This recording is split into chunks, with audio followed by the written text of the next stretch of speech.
Hello everyone. Now if you're subscribed to Dr. Wolf, which you should be, you have probably seen his video where he analyzed if it was possible for equestrian society to function. There's a link to the video in the description just in case you haven't seen it. In the video, Dr. Wolf made the point that society in Equestria works through ponies like Twilight Sparkle who act outside of the rules just defined in their cutie mark and do other things to help society progress. This is certainly a great point. Twilight's cutie mark means that she is good at magic, but she does so much more than just magic. She's a librarian, a scientist, a historian, an astronomer, an astrologer, yada yada yada, the list goes on. So while that makes sense and all, I do have one problem. It seems like this sort of implies that Twilight is being a more useful member to society than others, and I don't like the idea that any of the main six are necessarily better than any of the others. So what I wanted to do was look at the rest of the main six and see in what ways they act outside of their cutie mark, and in what ways they still contribute to society.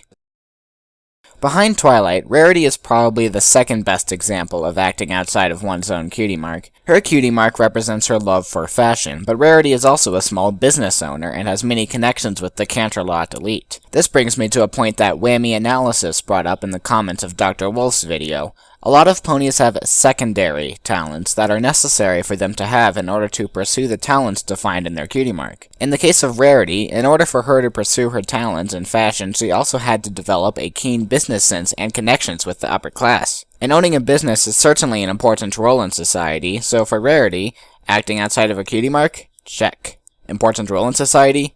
Check. Fluttershy's cutie mark represents her love of animals, and basically everything she does is for the sake of her animals, so I suppose you can't really say that Fluttershy does much in the way of acting outside of her cutie mark. However, this certainly does not mean that Fluttershy is not a useful member of society. Fluttershy's love for animals means that she cares for animals. Out of all the main six, Fluttershy is definitely the most likely to start some sort of animal preserve, if she hasn't already. And that is certainly an important part of society, so while Fluttershy doesn't exactly act much outside of her cutie mark, she still serves an important role in society. Check.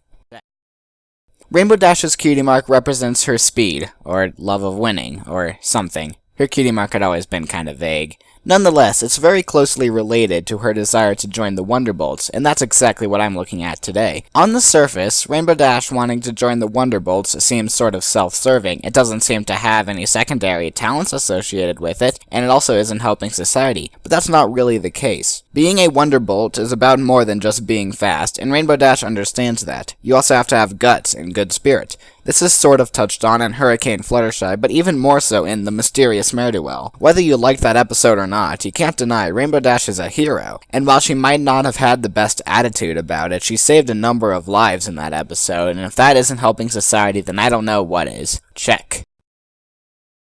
Applejack is a pretty simple case. Her cutie mark represents her role as an apple farmer. Does she ever do things that aren't related to apple farming? Not really. But she is still providing food for Equestria. In this sense, she's sort of like Fluttershy, where she doesn't really act outside of the roles defined by her cutie mark, but she still serves an important role in society. Check. Pinkie's cutie mark represents how she loves to party, and that doesn't sound too great to society. But there's something more important about Pinkie Pie. She doesn't love parties because they make her smile, she loves parties because they make others smile. Pinkie is an entertainer, plain and simple, and this comes with a lot of secondary talents, such as her extreme extrovertism or her love of baking. What Pinkie does is not so much make herself happy, but make everybody else happy. Check. So in conclusion, it's not just Twilight that is helping better society in Equestria, and it is not only Twilight that acts outside of the roles spelled out in her cutie mark. All of the main six and many other ponies in Equestria are all helping to serve vital roles in society, whether it's from providing food to entertainment or even saving lives. There isn't a single one of the main six that isn't doing their part just as much as Twilight is. Thanks for watching.